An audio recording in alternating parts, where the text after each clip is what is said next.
Test 3.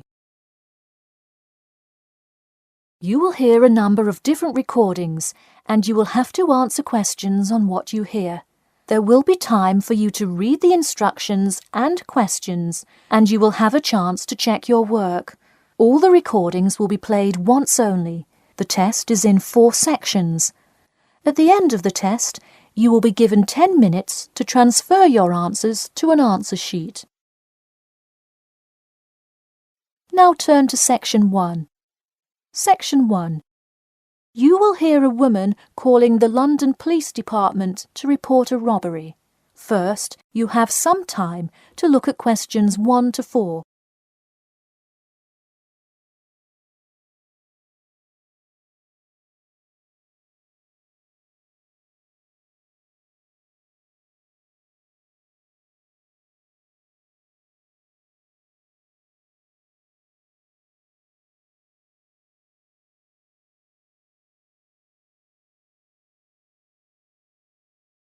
You will see that there is an example which has been done for you.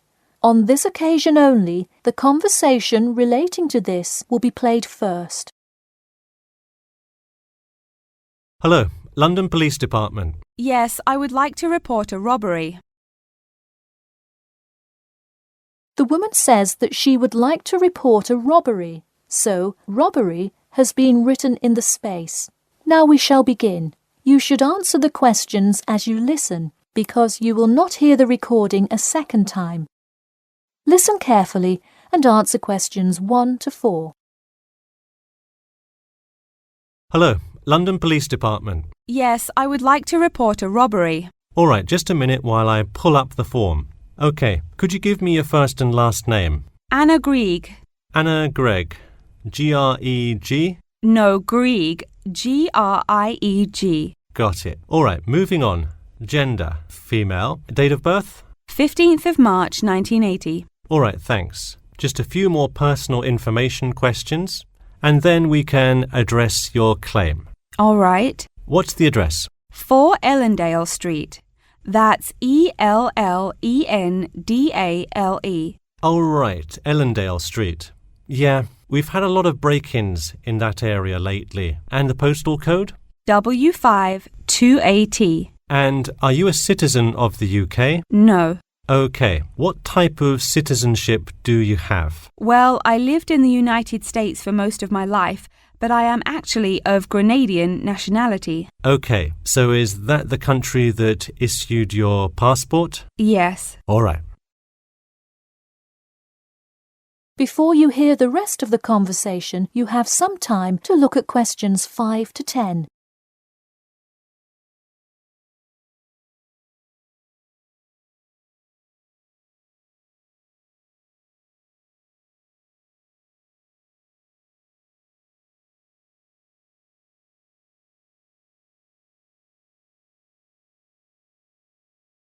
Now listen and answer questions 5 to 10. And what is the crime you're reporting? I already said a robbery. Oh, right.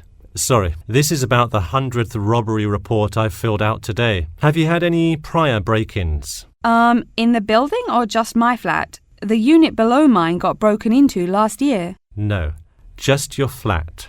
Oh, then no, not here. All right. Let's see here. Can you think of anything that was out of the ordinary around your building, or anyone who may have had reason to do this? No, it seemed like just a normal evening. I didn't see anyone suspicious and can't think of anyone that would target me specifically. How long has this been your place of residence? Let me think. I moved in on February 1st and it's October, so it's been about 8 months already. Wow, time flies. And that is just for Ellendale, yeah? Yes, I have lived in the UK for just over 1 year. I see. Can you give me the first and last names of all members of the household? Actually, I live alone. OK, so no other occupants. And can you give me a brief account of what happened? I left to go to a dinner party at 6 p.m.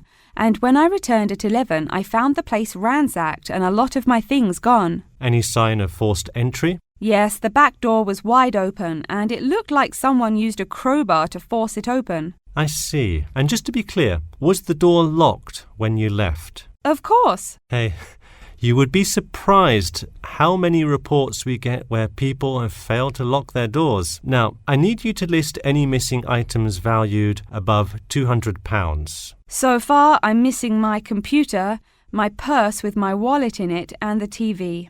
Okay, let's start with the computer. What is the estimated value? £500. And what is the serial number? G41687770. Thank you. And a visual description? It is a black 13-inch PEMDAS cloud book. There is an Oxford sticker on the lid. Okay, and could you give me a description of the purse? Sure, it's a Claude Frieda shoulder bag and the material is silver-coloured cloth. Price? £300. Okay, that concludes my report. I'll submit it and we'll let you know of any developments. That is the end of section 1. You now have half a minute to check your answers.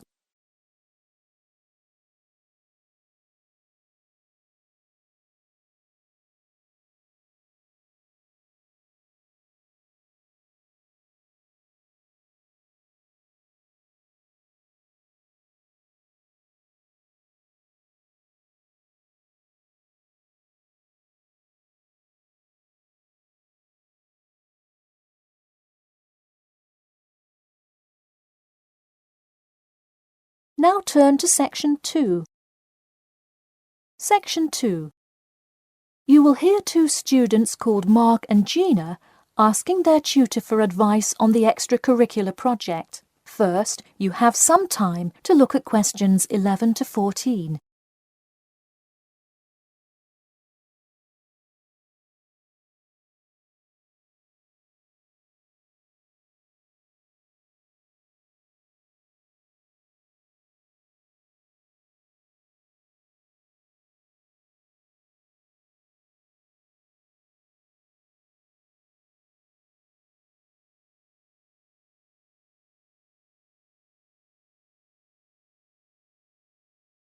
Now listen carefully and answer questions 11 to 14. Hi Mark. Hi Gina. What can I help you with? So we were hoping you could help us with this extracurricular project. Sure. What is the topic? Attending business school. This sounds like a great idea. So you're going to explain the requirements for getting into business school? Not exactly. It will be more broadly about the experience, the academics, accommodation, and social experience that comes with being part of the business school. I see. So would your audience be the general public? Well, we would probably want more to focus on members of the institution. We would especially like to reach individual applicants to the business school. I see. Now, what form will this information be? You could give a talk to all the summer courses. All you'd need is permission from the course director. Or you could pass out information outside the student union. Those are both good ideas. What about sending out pamphlets in the mail? Most college students never check their mail. Maybe you could make a video and show it on campus. That's a great idea. We'll do the video. Great. And as members of the business school, do you have an incentive to attract new students? If so, this idea is a great way to do that. No, the idea actually came about because of how much students like us worry about their studies. Yeah, when I got into business school, there were a lot of things I had not prepared for, so the video would cover a lot of things Mark and I wish we had known upon entering business school. Right. Before you hear the rest of the talk, you have some time to look at questions 15 to 20.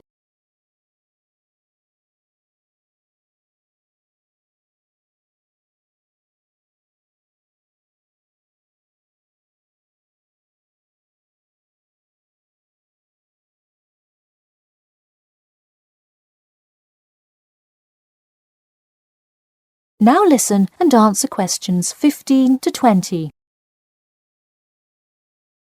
What would you talk about first? The first and probably most important section would be academics. Good idea. So, would you provide guidance on what courses to take? We want to focus especially on the approaches professors take, their teaching methods. It is far different than what students are used to in high school and even in liberal arts college. Good idea. And how long do you think you would spend explaining academics? We'll probably spend 7 minutes on it. We also have some ideas for talking about housing, food options and stuff like that. We're not really sure how to tie it all together though. I think it would be suitable to title that section Accommodation. What do you think? That could work. We'll definitely describe the different dining options at the cafeteria and then walk students through flats and the grueling process of finding one near the business school campus. Okay, so we would cover specifics on the cafeteria as well as flats. I think those are both helpful. We could spend about 6 minutes on accommodation and be sure to touch on those specifically. Great. Is there anything else you would talk about? We definitely want to go over the social aspect of attending school here. Of course. I think it's good to have a little fun once in a while when you're working so hard in school. I think we are going to introduce new students to the disco that so many upper-class men know and love. Maybe we'll include a few other places too, but that's the main one. We're also going to invite students to the international evening taking place in the first week of school as a great chance for our large international student population to meet a lot of other new students. It can definitely be hard to meet people as an international student. I think that is a great idea. You may want to spend slightly longer on this section than the other two. How about 8 minutes? That sounds reasonable. So overall, the introduction should take 3 minutes and then the conclusion should take 4, giving us a total of 28 minutes. I wouldn't rush your introduction.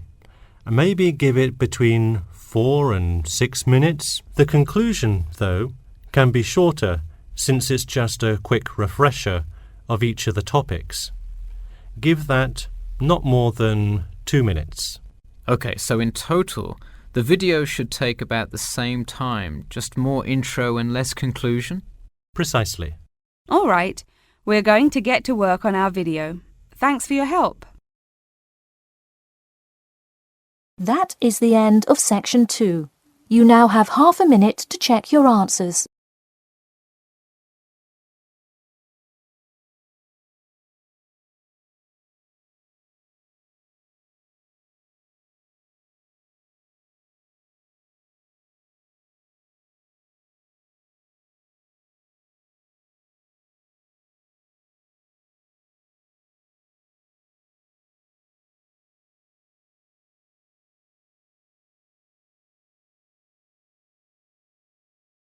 Now turn to section 3.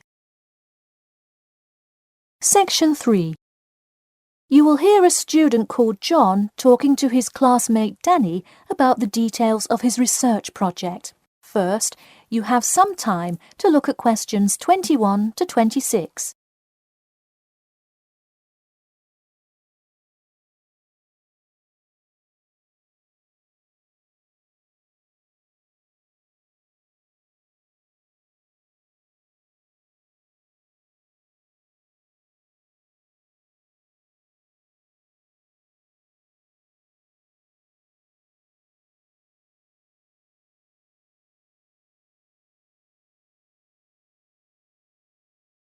Now, listen carefully and answer questions 21 to 26.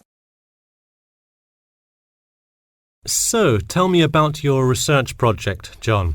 I created a questionnaire for the study to determine people's opinions of the relative feasibility of earning a living in Brisbane.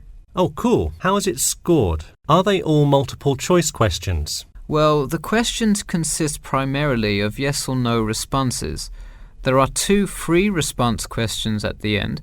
Participants will use a computer to fill in their answers. That way, it is really easy to analyze the data afterward. Great. It sounds like you have a pretty solid idea of what you should do. Just don't forget to submit a copy of your plans to Professor Curran by the 15th. Oh, I almost forgot. You don't do it for the high grade or a praise, but he can review and give you feedback. Right, that will be helpful.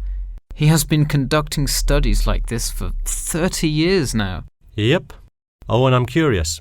Are you going to be in the room giving subjects directions for the questionnaire? Well, I think the instructions will be provided by another representative who will not be analysing the data.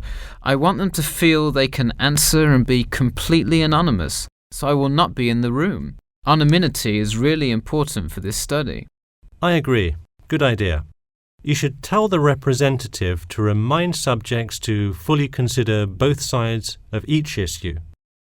Sometimes it's really easy to immediately check yes or no without stopping to think about it completely. That's so true. It's like a race to finish the questionnaire first or something. I'll make sure to include that in the instructions. This report has to be perfect. Wow, what's the big deal? I know it's part of your grades and all. Well, it's that, but also a well-executed study could grab the attention of faculty in the department, which would be a huge deal. So, for attention? No, silly. I mean, I could really gain the respect of professors who may later take me on as a graduate student in their labs. Oh, I see. Before you hear the rest of the talk, you have some time to look at questions 27 to 30.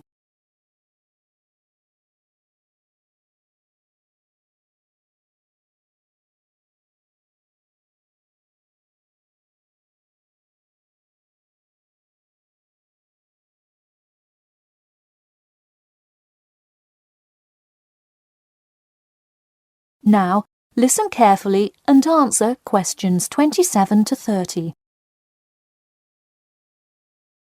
Let me take a look at the survey. Wow, this looks great. The map of the median income by region is a great tool. Where did you find it? Well, thanks. I read a lot of sources and just noticed this one in a small psychology journal called Modern Psychology. It's more helpful than the photo I added, but I think the photo is just so interesting. It was in the newspaper last year during that huge wage strike. It's great.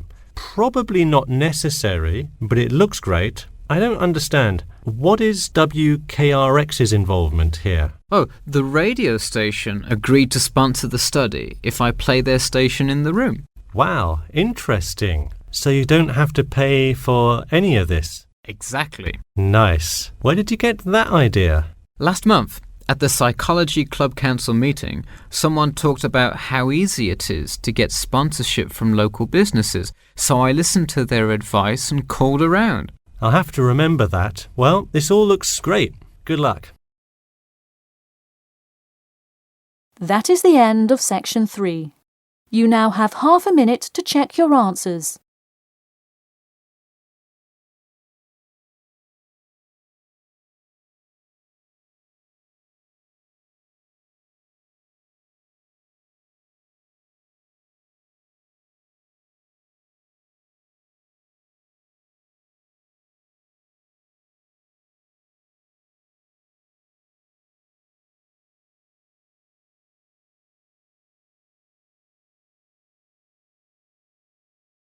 Now turn to section 4. Section 4. You will hear the beginning of a lecture about the Pleasanton Town Market.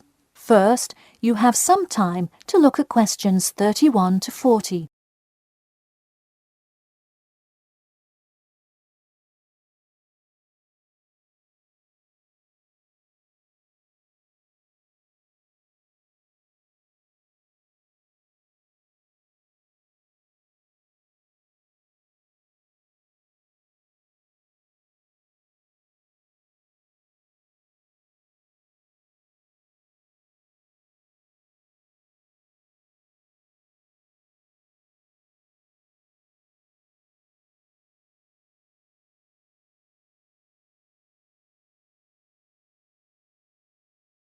Now, listen carefully and answer questions 31 to 40.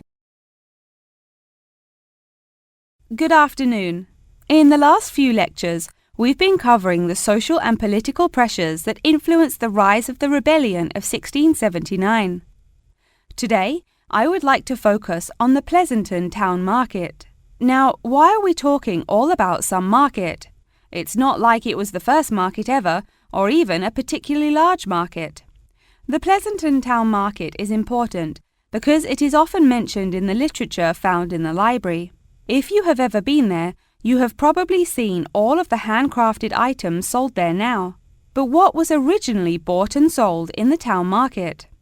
In the beginning, the market sold products such as meats, furs, and simple tools. Over time, though, it became known as the place to find quality livestock. People came from all over the world to find the biggest and best cows, pigs, and chickens. In fact, the profits from the town market became the savior of a plummeting economy during a time of much turmoil. Not to be confused with the Reconstruction era, a period of rapid development came about in the 1660s as a result of the market's vendors contributing their profits to building up much-needed public facilities and defense, which would later make a huge impact on the outcome of the war. For many years, the market flourished and began to draw in large tourism crowds in addition to the throngs of livestock customers. However, as revolutions in farming came about, more people moved to farms far from the city centre. Customers grew more and more reluctant to travel all the way to the town centre for their meats, when they could easily choose to buy from local farmers near them for a fraction of the price. With such a fall in the profits of the town's major profit generator, some quality town planning was needed. In the mayoral election of 1668, a young man of little fame just barely claimed the popular vote, none other than the now legendary John C. Wiley. Wiley's first decision as mayor of Pleasanton was to deal with the quickly failing town market. The building with the large clock was a landmark that had symbolized growth in Pleasanton for a generation. Wiley decided to use the notoriety of the town market to set an example. During the historical Rotterdam Rebellion, Wiley gave all those involved lifetime prison sentences in the very same building. It stayed a prison for about 50 more years until they transported all remaining prisoners to other facilities and turned it into the historical monument today.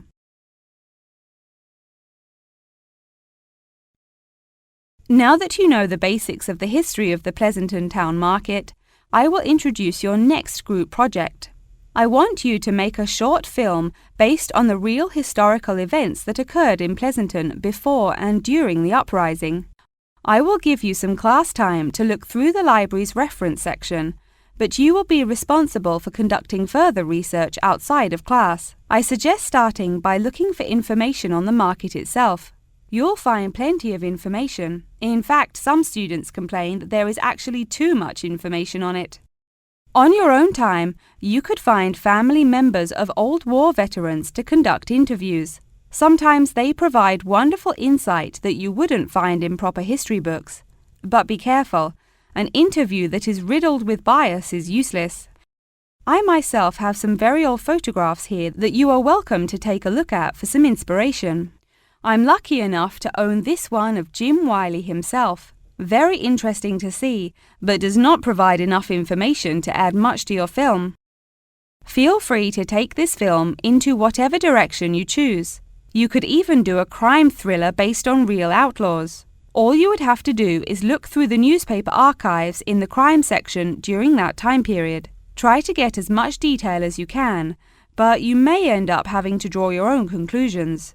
Okay, that's enough from me, so let's go on to... That is the end of section 4. You now have half a minute to check your answers.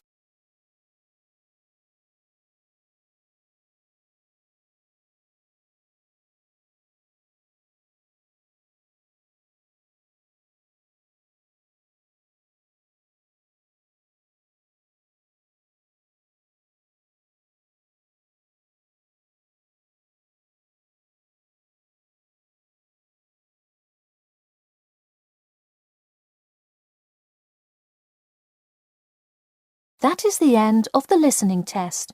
In the Ielts test, you will now have 10 minutes to transfer your answers to an answer sheet.